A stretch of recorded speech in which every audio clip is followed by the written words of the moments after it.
Welcome to MD Online Classes.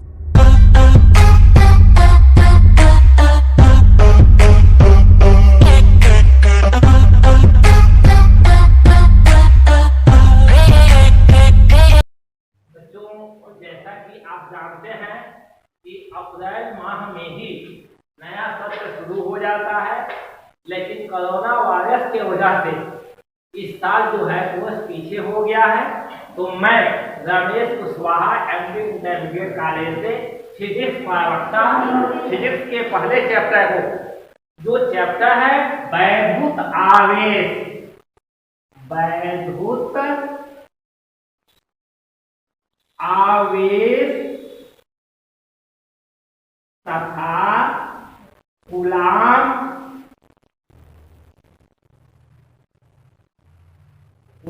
का नियम। बच्चों, इस बात पर ध्यान रखिएगा कि जब भी फिजिक्स पढ़ना हो तो निश्चित रूप से अपनी कॉपी और कलम खुली होनी चाहिए, क्योंकि मैं लेक्चर दूंगा, आप सुन लेंगे तो मेरे फिजिक्स को समझ नहीं पाएंगे। फिजिक्स को समझने के लिए कॉपी आपकी खुली होनी चाहिए, कलम आपके पास होनी चाहिए। आज जैसे जो मैं बोलूं रिटन कीजिए, फिर उसके बाद उसको पढ़िए, न आवे तो ऑफलाइन मुझसे बात कीजिए, मैं आपको समझा दूंगा। सबसे पहले यहाँ विद्युत आवेश, विद्युत आवेश है क्या चीज, इस पर हम बात करेंगे। उसके बाद इसके आगे के पॉइंट को हम डिराइव करेंगे कि विद्युत आवेश, वैद्युत आवेश या करंट ऑफ आवेश चार्ज क्या है, करंट ऑफ चार्ज क्या है, विद्युत क्या है और आवेश क्या है। तो इसके लिए बहुत पहले काराद ऋषि हुआ करते थे, उन्होंने यह बताया। लगभग 1600 ईस्वी पहले यह बात हुई कि अंबा नामक पदार्थ और बिल्ली की खाल को जब आपस में संपर्क कराया गया तो दोनों में आकर्षण के गुण आ गए। अब समस्या यह उत्पन्न हुई कि आकर्षण के गुण आए कहां से और ये कैसे आए। तो आकर्षण के गुण जब आने लगे तो इसका हमने डिस्कशन किया, तो कहीं पॉजिटिव और कहीं निगेटिव। जब पॉजिटिव और नेगेटिव आवेश दो प्रकार के हो गए, धन आवेश और ऋण आवेश। जब यह धन आवेश ये पॉजिटिव या नेगेटिव आपस में मिलते हैं तब जाके यहाँ आकर्षण की क्रिया होती है। अगर यह धन और माइनस न मिले तो आकर्षण नहीं हो सकता, और जब दोनों यह माइनस माइनस हो गया या प्लस माइनस हो गया तो यहाँ जो है यह आपका निश्चित रूप से यह आपका प्रतिकर्षण है और यह आकर्षण है। इससे हम जान गए कि जब सजाती हो, एक ही जात के हो तो निश्चित रूप से प्रतिकर्षण होगा, और जब यह विजाती हो तो आकर्षण होगा। अर्थात आवेश दो प्रकार के हुए, धन आवेश और ऋण आवेश। अब धन और ऋण आवेश के बाद सीधे मैं चलता हूं सीधे कूलाम के नियम पर कि कूलाम है क्या चीज। कूलाम को हम नहीं लिखेंगे, इसके नियम को भी नहीं समझेंगे, इसके फंडा को समझेंगे। फंडा ये है कि यहाँ प्लस है, यहाँ माइनस है, प्लस और minus, minus minus plus plus, अर्थात सजाती विजाती सजाती सजाती विजाती विजाती, ये प्रक्रिया हमारी चलती है। इस प्रक्रिया में हम कोई बिंदु आवेश ले लिए, यहाँ पर हमने एक बिंदु आवेश ले लिया और यहाँ पर एक बिंदु आवेश ले लिया। इस बिंदु आवेश को हमने Q1 से डिनोट किया और इसको Q2 से डिनोट किया। हम जानते हैं कि आवेश को हम Q से प्रदर्शित करते हैं। जब आवेश को Q से प्रदर्शित करते हैं तो हमारे सामने दो आवेश आ गए। जब दो आवेश आ गए तो हमको Q1 और Q2 में चेंज करना होगा, तो हमने इसे Q1 मान लिया और इसे Q2 मान लिया, इसे कुछ दूरी पर रख दिया और जो दूरियां हमने रखी यहाँ से, इस दूरी को हमने स्मॉल r मान लिया कि एक दूसरे से स्मॉल r की दूरी पर दो बिंदु आवेश Q1 और Q2 रखे गए हैं। अब यह Q1 और Q2 आवेश रखे गए हैं, ये मुझे पता नहीं है कि यह प्लस है, ये प्लस है, ये माइनस है, ये माइनस है, ये प्लस है, एक माइनस है, इसका अंदाजा हमें नहीं है। लेकिन अब यह जानते हैं कि अगर यह प्लस हो तो निश्चित रूप से प्रतिकर्षण होगा, यह माइनस प्लस हो तो आकर्षण होगा, जैसा कि पहले ही हमने आपको बता दिया। अब हम यहाँ से इसके नियम में दोनों फंडा जोड़ेंगे। इस पर एक बल आरोपित करेंगे तो यह बल आरोपित ऐसे भी होगा, ऐसे भी होगा। ये जो बल लगेगा इस बल को, फोर्स को हमने यह से डिनोट कर दिया। अब यहाँ से दो ही हमारे जो है कंडीशन बने, एक तो यह बने एफ प्रोपोर्शनल, एफ प्रोपोर्शनल माने अनुकायमा अनुपाती। यह जो है अनुकायमा अनुपाती है Q1 का और Q2 का, ये Q1 और Q2 हो गया। और यहाँ से ये दूरी जो होती है इसके वर्ग के व्युत्क्रमानुपाती होती है, तो यह प्रोपोर्शनल 1/r²। ये हमारा फंडा मिला। अगर इन दोनों फंडाओं को एक में हम मिला दें तो यह हमारा मिलेगा F proportional Q1 Q2 into 1/r²।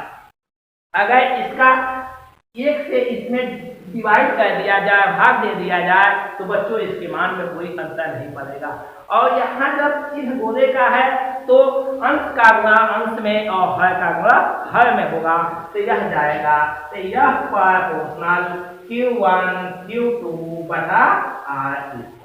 ये हमारा एक तरह का फंडा मिल गया, ये ही कूलाम का नियम है।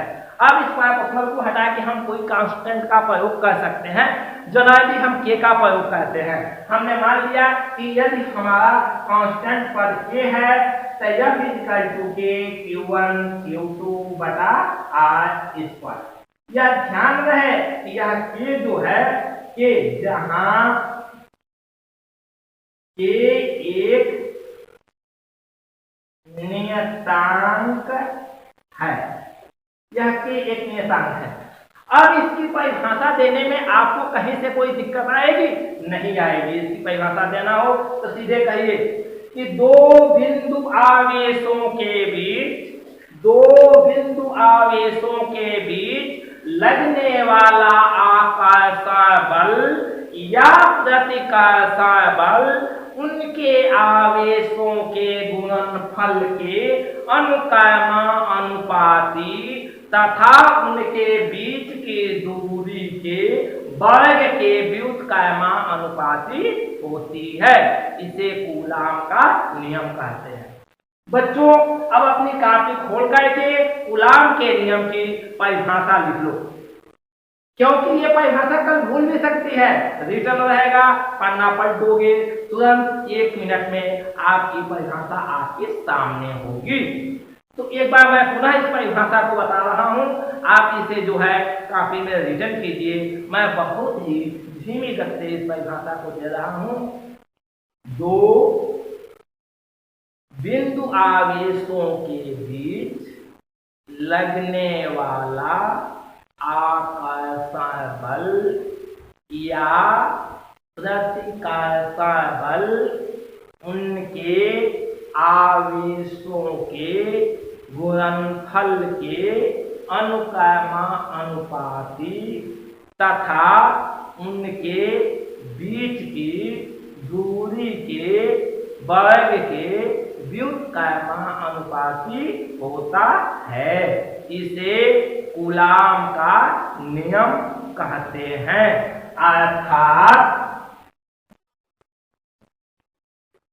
अब कंडीशन लिखो, अर्थात F proportional Q1 Q2 equation number 1, F proportional 1/r² equation number 2, समीकरण 1 व 2 से F प्रोपोर्शनल Q1 Q2 बटा r², अर्थात F proportional k Q1 Q2 बटा r², जहां k एक नियतांक है। बच्चे अब थोड़ा सा ध्यान देंगे कि ये जो आपका k है, ये k का एक प्रायोगिक मान है। यहाँ पर जो k कांस्टेंट हमने रखा है, इसके जगह पर निर्वात के लिए और विद्युतशीलता के लिए भी प्रयोग किया जाता है, जिसके कारण इस k का मान अपने आप जो है बदल जाता है। k के जगह पर हम दूसरा मान भी रख सकते हैं। कुछ ऐसा प्रायोगिक मान है जिसे आंकिक मान कहते हैं, और कुछ जो है ऐसे साधारण मान है, अर्थात k is equal to 1/4 pi epsilon 0। k is equal to 1/4 pi epsilon 0। इसमें ये चीजें हम नहीं देख रहे हैं, ये जो चीजें देख रहे हैं एप्सिलॉन 0, इसको आप जो है कहीं लिख लेंगे एप्सिलॉन 0, क्योंकि बाद में आपको उच्चारण करने में दिक्कत होगी, क्योंकि यह जो है आपके ग्रीक भाषा के शब्द हैं, जैसे alpha beta gamma theta pi phi psi sigma omega delta, उसी तरह से एक जो है लैटिन नाम के शब्द हैं, इसलिए आप इसे हिंदी में लिख लेंगे एप्सिलॉन 0, ताकि उच्चारण करने में आपको कहीं कोई कठिनाई न आए। अब यह एप्सिलॉन 0 का मान कितना होता है? इसका मान होता है 9 × 10⁹। अब यहाँ आपका यह मान जो है इतना होता है। अब इसके मान को निकालने के लिए समस्या यह फंसती है कि फिजिक्स तब तक अधूरा है जब तक कि इसका यूनिट न हो। मात्रक न लिखना फिजिक्स के लिए घातक है। अगर आप ऐसे कोई चीज हमने लिख दिया, यहाँ लिख दिया 5, 10, ये फिजिक्स की भाषा में इनवैलिड है, इसका कोई मतलब नहीं है। ये आपका केजी है कि मीटर है कि लीटर है, इसका भी अंदाजा होना चाहिए। तो यहाँ इसकी मात्रा का भी अंदाजा होना चाहिए कि इतना तो हुआ, इसमें कोई शक नहीं कि 9 × 10⁹ होगा, लेकिन क्या होगा, इसके यूनिट क्या होंगे, इसके मात्रक क्या होंगे। तो इसके मात्रक आपको याद करने की जरूरत नहीं, किसी मात्रक को याद किए नहीं जाते, क्योंकि फिजिक्स में इतने सारे हजारों लाखों करोड़ों मात्रक है कि हम रटते रटते फंस जाएंगे। हम इसको निकाल के आपको दिखाते हैं कि इसके मात्रक होते क्या हैं। तो यहाँ से तो हम फॉर्मूला जानते हैं कि F is equal to 1/4 pi epsilon 0, क्योंकि k के जगह पर तो हम यहाँ पुट कर सकते हैं। इससे पहले हम आपको यही बताए थे, तो F is equal to k Q1 Q2 बटा R पहले बताए थे। जब ये बताए थे तो k बराबर जब 1/4 पाई एप्सिलॉन 0 होता है, k की जगह पर तो हमने केवल स्थान चेंज किया, उसके जगह पर उसको बैठा दिया, बस अंतर तो मैंने इतना ही किया। अब यहाँ से ये Q1 Q2 बटा R स्क्वायर है, तो यहाँ से हमको इसका निकालना है, इसका। अब इसका मान निकालना है तो इस पूरे का मान निकालना है। तो अगर यहाँ पर हम k रख दें और k का ही मान निकाल लें तो कोई दिक्कत होगी नहीं होगी। तो इसका डिवाइडेशन 1 कर दें और इसमें इसको देखिए, ये जो 1 से भाग देने के मान में कोई अंतर नहीं आया। अब हम कैसे क्या करेंगे कि इसका इसमें इसका, अब इसका मतलब कि इसे चाहे कैची नुमा गुणा कहो, सीरियल गुणा कहो, अंग्रेजी में क्रॉस मल्टीप्लिकेशन कहो, या ब्रज भाषा में ब्रज गुणन कहो। कुछ न समझ में आवे तो भोजपुरी में तिरछा तिरछी गुणा कहो लो। तो जब 1 का इसमें गुणा होगा तो मान में कोई अंतर आएगा नहीं आएगा।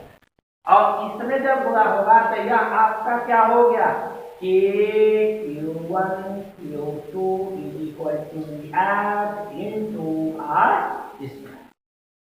अब निकालना है हमको इसका यूनिट। तो जो गुणा होता है वह जाके भाग पाता है। अगर जो है एक पक्ष में प्लस हो तो उधर जाता है तो माइनस हो जाता है, माइनस हो तो जाता है तो प्लस हो जाता है, गुणा हो तो जाके भाग हो जाता है, भाग हो तो जाता है तो गुणा हो जाता है। जैसा कि हमने आपको बताया कि ये जो फंडा है, यहाँ से हमको इस k का यूनिट पता करना है। अब इस k का यूनिट पता करना है तो ये जो राशि है यह गुणा के रूप में है, तो यह जब इधर जाएगा तो यह डिवाइड हो जाएगा, भाग हो जाएगा। तो यह k is equal to F into R square बटा Q1 Q2। ये आपका जो फंडा मिला, यहाँ से आप डायरेक्ट मात्रक लिख सकते हैं, या यहाँ से डायरेक्ट मात्रक लिख सकते हैं, या अगर आपको बल का मात्रक नहीं पता है तो बल के फार्मूला को खोजेंगे। हो सकता है कि हमको बल का ही मात्रक न पता हो, जैसे F है, इस फोर्स का ही मात्रक पता ना हो तो हम क्या करें, तो इसके फार्मूला को लिखेंगे। तो इसके फार्मूला का मतलब कि बल क्या है। अब यह जानेंगे कि बल है क्या चीज। बल हम कहते किसे हैं, तब बल वह बाह्य कारक है जो किसी वस्तु की स्थिति को बदल देता है या बदलने की चेष्टा करता है, प्रयास करता है। जैसे यह मान लीजिए हमारा मार्कर है, अब यहाँ रखा गया है तो यह स्थिर है। अगर इसको यहाँ से हटाना है तो हमको क्या करना पड़ेगा, बल लगाना पड़ेगा। तो मैंने इससे बल लगाया तो यह अपना स्थान चेंज किया, तो बल में मास हुआ, इसका मतलब m × a, मास हुआ त्वरा। अब यह मास का मात्रक सीधे किग्रा हो गया और इसका मात्रक मीटर प्रति सेकेंड स्क्वायर हो गया। तो इस बल का मात्रक अगर हम लिख दें किग्रा × मीटर प्रति सेकेंड स्क्वायर, यहीं पे आर है। आर जो है अभी मैं बताया कि दो बिंदु आवेशों के बीच की दूरी है, तो दूरी को जब भी हम नापते हैं तो मीटर में नापते हैं। जैसे आपसे पूछा जाए आप कहाँ से आ रहे हैं, तो इस गांव से आ रहे हैं, वहाँ से विद्यालय की दूरी इतना है, तो आप कहेंगे 2 किलोमीटर, 4 किलोमीटर, 500 मीटर, मीटर में ही बताएंगे। तो ये आपका क्या हो गया, मीटर स्क्वायर। आप बता आवेश, आवेश क्या है, तो आवेश में आपका जो है धारा और समय लगा हुआ है, क्योंकि आवेश बराबर Q = IT, आवेश बराबर धारा गुना समय। धारा को एम्पियर में नापते हैं और समय को सेकेंड में नापते हैं। तो यह हो गया आपका एम्पियर × सेकेंड। देखिए ये केवल इस Q का हुआ, अब इस Q का भी तो होगा, तो यही चीज यहाँ हुआ एम्पियर × सेकेंड। तो यह हो गया आपका किग्रा × मीटर Q बटा ampere, ampere square × second Q।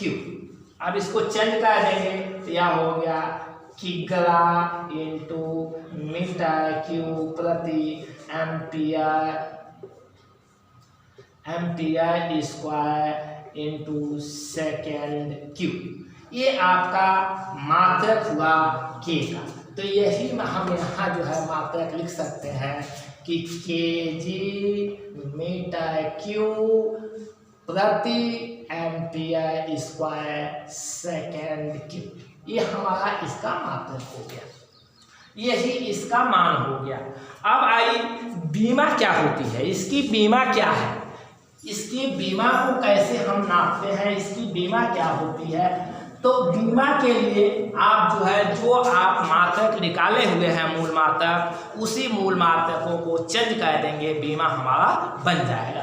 जैसे अभी मात्रक हम निकाले थे, क्या निकाले थे, kg × मीटर Q प्रति एम्पियर स्क्वायर × सेकेंड Q।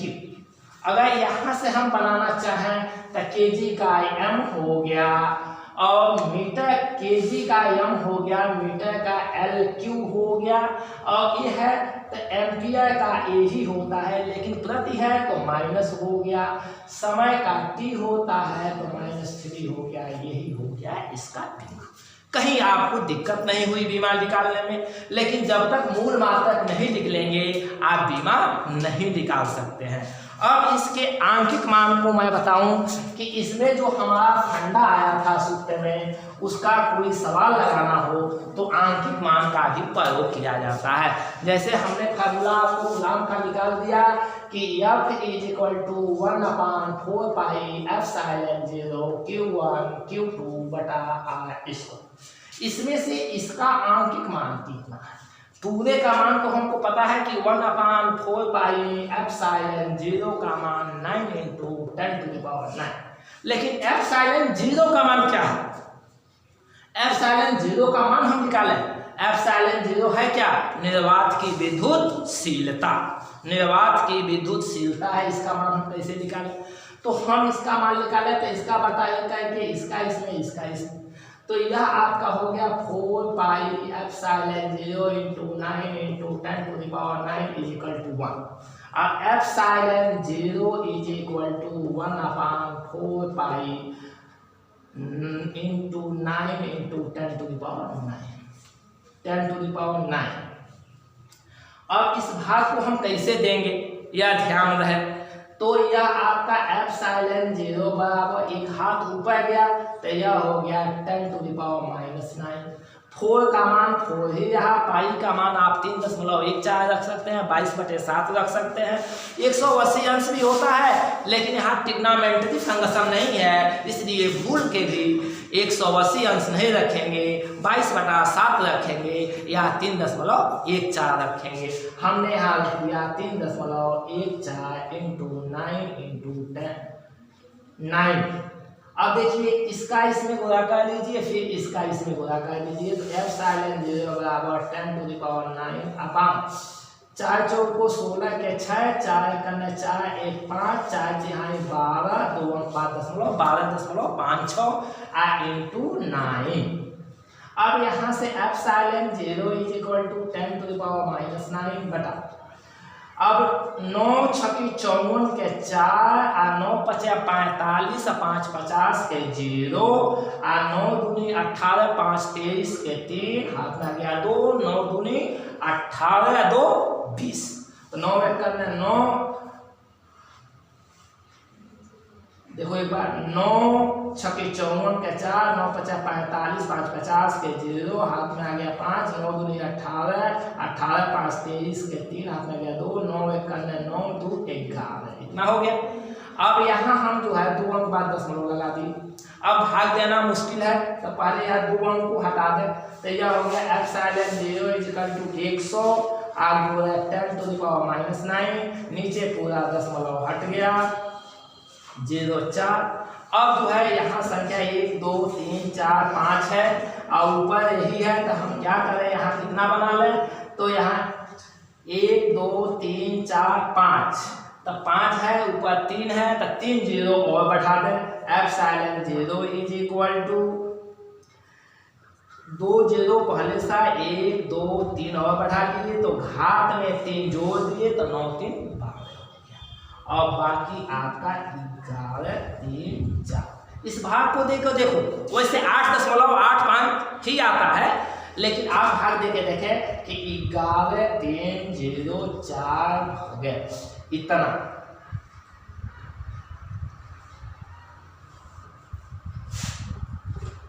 2 3 1 1 3 0 4, तो इसमें इकाई दहाई सैकड़ा हजार 10,000 है। यहाँ देखेंगे तो इकाई दहाई सैकड़ा हजार 10,000 है, तो भाग नहीं जाएगा, इसको भी लेना पड़ेगा। तो यह एक लाभ हो गया, तो भाग कंफर्म है कि 8 पर जाएगा। तो 8 चौको 32 के 2, 8 0 में 0 हासिल 3, 8 3 के 24 के 4, 8 करने 8 2 10 के 0, 8 करने 8 तो यह आपका एप्सिलॉन 0 का मान 8.85 × 10⁻12 ही आता है। इसको आप कंफर्म कर लें कि एप्सिलॉन 0 का मान 8.85 × 10⁻12 आता है। अब इस पर हम देखें कि इस पर किस तरह का आपके प्रॉब्लम डालेगा, इस सवाल को क्या करेगा। तो कहेगा कि जब इलेक्ट्रॉन की अधिकता होती है, जब इलेक्ट्रॉन की अधिकता होती है तो उस समय मानिए कि ये माइनस होता है, और जब इलेक्ट्रॉन की कमी होता है तो ये पॉजिटिव होता है।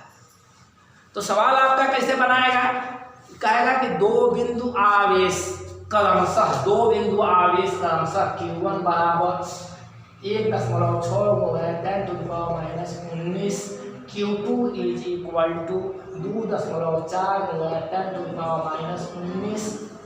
दो बिंदु आवेश क्रमशः इतना और इतना हो तथा इनकी बीच की दूरी r बराबर 0.5 मीटर हो तो इस पर लगने वाले बल की गणना कीजिए।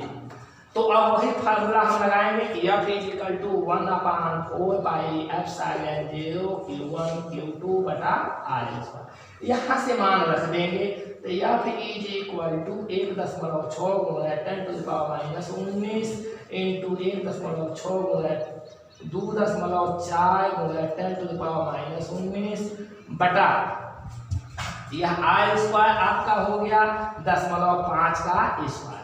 अब 1/4 पाई एप्सिलॉन 0 का मान हम बताए हैं, ये मान आपका होता है 9 इंटू 10⁹। अब इसका इसमें गुणा कर लीजिए तो यह आपका हो गया F इक्वल टू 16×144 1 अनुपात 10 गुणे 2.4 गुणे। अब देखिए ये माइनस 19 38 में से 9 निकल गया तो आपका कितना बचा 29। तो यह हो गया 10⁻⁻29 बटा यह हो गया 0.25। अब यहाँ से दोनों दशमलव को हटा देंगे। F इक्वल टू हो गया 144 गुणे 24 गुणे 10⁻⁻29 बटा 25। अब गुणा करके भाग आप दे सकते हैं, तो गुणा करके भाग दे देंगे आपका प्रॉब्लम आ जाएगा। तो देखिए 144 गुणे 24 4 चौको 16 4 चौको 16 1 17 4 1 4 1 5 4 दूनी 8 4 दूनी 8 4 2 करना 2 तो यह 6 8 7 15 8 5 13 1 14 2 3 इतना आ गया। यह हो गया F इक्वल टू 34 56 गुणे 10⁻⁻29 बटा 25। इसमें 25 से भाग दे दीजिए तो यह 25 से भाग देंगे तो 25 से करना है 25, यह बच गया 14 में से 5 गया 9 यह 6 तो 25 यहाँ 75 यह 1 यहाँ 2 21। अब यहाँ बच गया 6 25 वट है 200 तो यह 200 क्या हो गया 16। अब दशमलव बैठा करके 0 डालिए 25 छक्के 150 तो यह हो गया 150। तो यहाँ बच गया 0 एक और 0 बैठा लिए 25 चौको 6 तो यह हो गया F equal to 135.64 into 10⁻⁻29 newton. ये हो गया।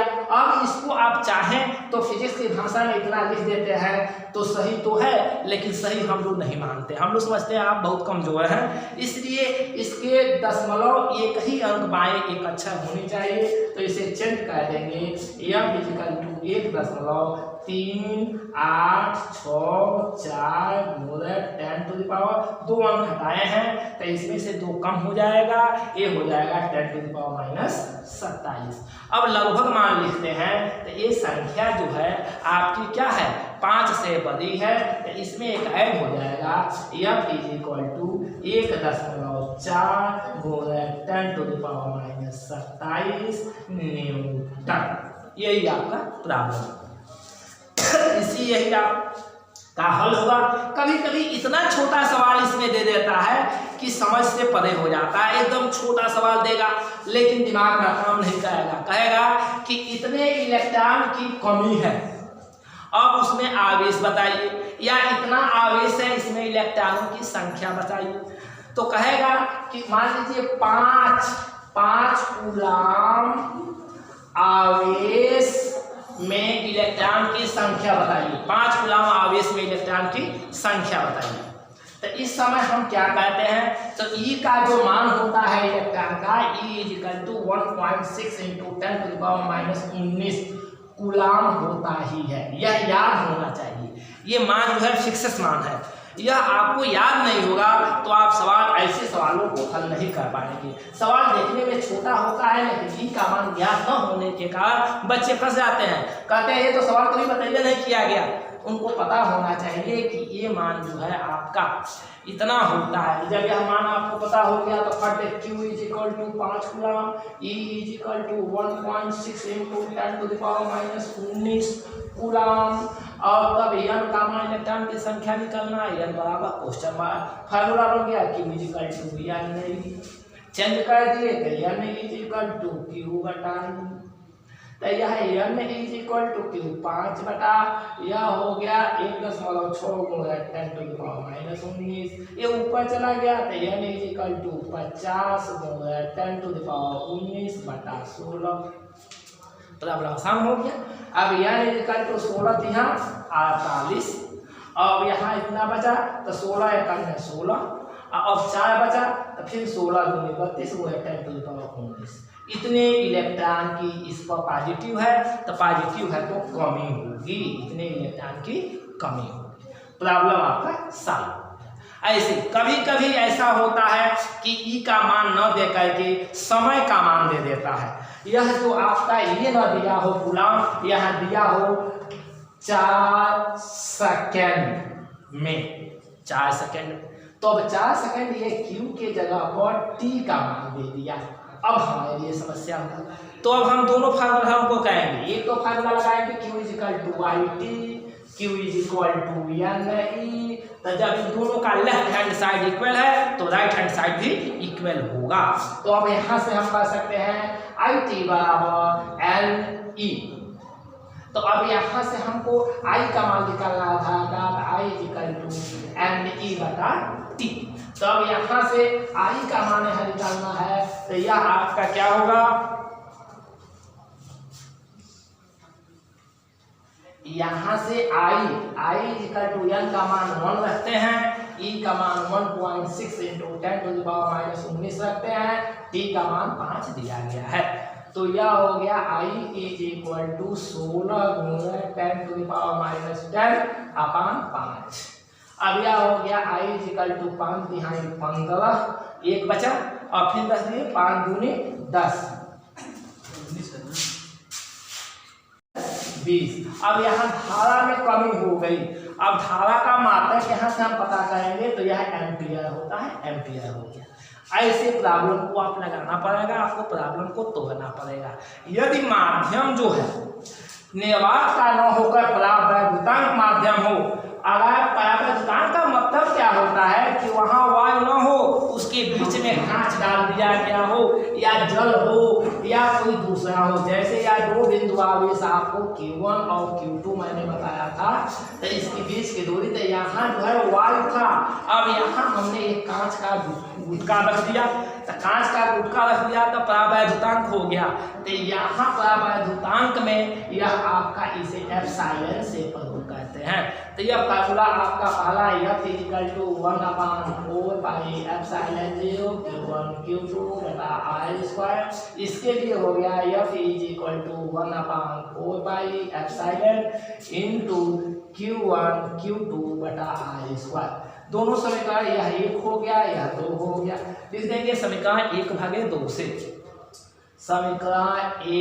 1/2 से, तो F बटा F is equal to 1/4 pi epsilon 0 बटा 1/4 pi epsilon into Q1 Q2 बटा R स्क्वायर बटा Q1 Q2 बटा R स्क्वायर, ये तो कट गया, यहाँ जो है यह 4 पाई से 4 पाई कट गया, अब यह एप्सिलॉन है, यह एप्सिलॉन 0 नहीं है, एप्सिलॉन है, यह कहाँ चला जाएगा, ऊपर चला जाएगा, और यह क्या हो जाएगा, कट जाएगा, तो यह हो गया 1 इज इक्वल टू, यह चला गया ऊपर, तो यह हो गया एप्सिलॉन बटा एप्सिलॉन 0। अब इस के मान को कांस्टेंट करने के लिए के लिख दें, तो एप्सिलॉन बटा एप्सिलॉन 0 बटा 1 कर दें, तो एप्सिलॉन इज इक्वल टू के एप्सिलॉन 0, ये परावैद्युतांक माध्यम पर निर्भर करता है। यदि यह मान 5 हो तो एप्सिलॉन 0 में 5 से गुणा हो जाएगा, 2 हो तो 2 से गुणा हो जाएगा, इसका मतलब ये कांच का गुटका कितना चौड़ा है और कितना लंबा है, इसके क्षेत्रफल को यहाँ डिवाइड किया जाता है, तो इन दोनों का यहाँ पे मान कन्फर्म होता है, तो ये आपको पता होना चाहिए।